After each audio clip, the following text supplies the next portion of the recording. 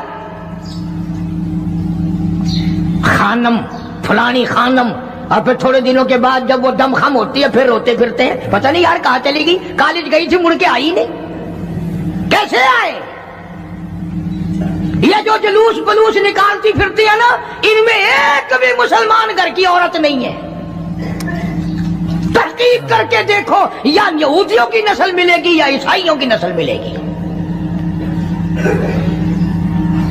مسلمان عورت ہو یا مرد ہو، وہ یہ تھوڑی کہہ سکتے کہ ہم نہیں اسلام کو مانتے، ہم نہیں ایمان کو مانتے، ہم نہیں قرآن کو مانتے. اور تم نے مانا کب تھا؟ تم تو وہ بے ایمان ہو جنہوں نے انگریز کے گھوڑوں کی لیج چاٹ چاٹ کر مسلمانوں سے غداری کی اور انگریزوں کے ساتھ وفاداری کی.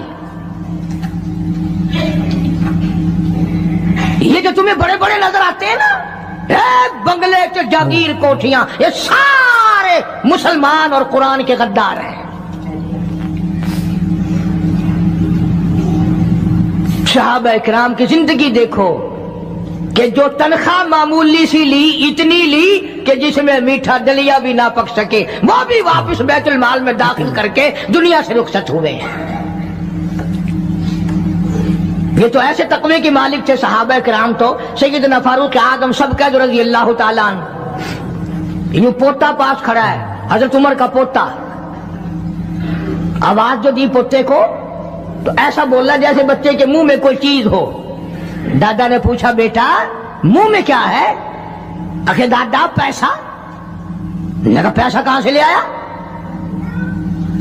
کہ ابو موسیٰ عشری نے دیا، رضی اللہ تعالیٰ عنہ صحابی ہے، بیت المال کا محافظ خزانچی سمجھو. کہ ابو موسیٰ نے دیا. دیکھی نکال کر 54 تھی. اب بتاؤ کیا غضب ہو گیا اس میں، کیا طوفان ٹوٹ گیا تھا، کیا آسمان ٹوٹ گیا تھا. اگر تنخواہ خزانے کے محافظ نے، خزانے والے نے امیر المومنین کے پوتے کے ہاتھ پہ 54 رکھ دی تو کیا ہو گیا. فاروق اعظم نے ابو موسیٰ عشری کو طلب کیا ہے، بلایا ہے، فرمایا یہ 4 آنے کہاں سے لایا تھا؟ یہ 4 آنے کہاں سے لایا تھا؟ انہوں نے کہا جی خزانے کی کوٹھڑی میں جھاڑو دی تھی، کوڑا کباڑ مٹی جو باہر نکالی اس میں سے یہ درہم 54 نکل آئی. بچہ میرے پاس کھڑا تھا، میں نے ہاتھ پہ رکھ دیا کہ کوئی شے کھا لے گا، کوئی چیز لے کے کھا لے گا، بچہ ہے. تیرے ورگا ہوں نا تو چاچ مارے، اچھا میرے بال کو 54 دے نہیں آئی، بیا خزانہ سارا تیرے پیو ہے. فاروق فرماتے درہ اٹھا کے لاؤ. ابو موسیٰ اگر تو نبی کا چہتا صحابی نہ ہوتا، کوڑے مار مار کر تیرا چہرہ بگاڑ دیتا. اور قوم کے خزانے کی 54 دینے کے لیے تجھے میرا ہی پوتا ملا، سرکاری خزانے کی 54 دینے کے لیے تجھے میرا ہی پوتا ملا. کیوں تو نے ایسا کیا ہے؟ آج جن پر تم دفتروں میں بیٹھ کر کرسیوں پہ یوں چوڑے ہو کر باتیں کرتے ہیں، صحابہ کے زمانے میں یوں ہوا، صحابہ کے زمانے میں یوں ہوا. اور یہ تو وہ لوگ تھے جن کے بارے میں خدا کہتا ہے رضی اللہ عنہم ورضوا عنہ، یہ میرے ہیں میں ان کا ہوں، تم اپنا فکر کرو. اللہ پاک کی کروڑا رحمتیں نازل ہو صدیق اکبر کے مزار پہ، فاروق اعظم کے مزار پہ اور سارے صحابہ کے مزارات پر. یہ بڑے اونچی شان اور اونچی عظمتوں والے لوگ تھے. یہ تو یہ رہے، ان کے غلاموں نے کمال کر دیا، ان کے ماننے والوں نے حد کر دی. مولانا جعفر تھنیسری رحمت اللہ علیہ لکھتے ہیں جو انگریز کے مقابلے میں لڑے کہ میرا مکان بھی انگریزوں نے چھین لیا، میرے چھوٹے چھوٹے بچوں کو گلے سے پکڑ کر باہر پھینک دیا، میری زمین کرک کر لی، اور میرے پیروں میں 20 شیر لوہا ڈال دیا اور امبالے سے لے کر لاہور تک گھوڑوں کو مارنے والی چابک مار مار کے لاہور لایا گیا۔ اس کے بعد فرماتے ہیں کہ ہمیں حکم ملا کہ جعفر تھنیسری کو پھانسی دی جائے گی۔ فرماتے ہیں جس دن وہ وقت آیا میں نے رات کو اپنے پلاٹ میں علاقے میں جیل خانے میں جو درخت پتے کھڑے تھے میں نے رات کو پتے چبا کر روزے کی نیت کر لی، کل مجھے پھانسی آئے گی، میں اپنے اللہ کی حضور میں روزہ دار ہو کے جانا چاہتا ہوں۔ فرماتے ہیں بجائے پھانسی کے پکڑ کے باہر لے گئے، اتنا مارا سارا دن ہوش نہ آیا۔ اگلی رات ہو چکی تھی جب مجھے ہوش آیا، میں نے پلاٹ میں سے 2 تنکے توڑ کر سارا دن کی پٹائی والا روزہ افطار کر لیا۔ یوں ہی نہیں، اور پھر فرماتے ہیں مجھے ایک پنجرے میں بند کیا گیا جس میں نوکدار تار لگائے گئے، نہ میں کھڑا ہو سکتا تھا، نہ میں بیٹھ سکتا تھا، نہ میں سیدھا ہو سکتا تھا، چاروں طرف خار ناک کانٹوں والے نوکدار پنجرے کے اندر تار لگائے۔ مجھے یقین ہو گیا کہ میرا آخری وقت ہے۔ فرماتے ہیں میں ہر سانس میں درود پاک پڑھنے لگا، تمنا تھی آقا تیری ذات پہ درود پڑھتے پڑھتے میں دنیا سے چلا جاؤں۔ فرمایا میں پڑھتا رہا، مجھے غش آیا، چکر آیا، بے ہوشی آئی، میں نوکدار تاروں پہ گرا، ادھر مجھے امام الانبیاء کا دیدار مل گیا، ادھر حضور کریم صلی اللہ علیہ وسلم کی مجھے زیارت مل گئی، دیدار مل گیا آقا کا۔ کسی نے پوچھا مولانا جعفر تھنیسری سے پھر دل میں کیا بات آئی؟ فرماتے ہیں میرے دل میں ہر وقت یہ بات رہنے لگی، لیے پھرتی ہے بلبل، لیے پھرتی ہے بلبل، چونچ میں گل اور ڈھونڈتی ہے شہید ناز کی تربت کہاں ہے۔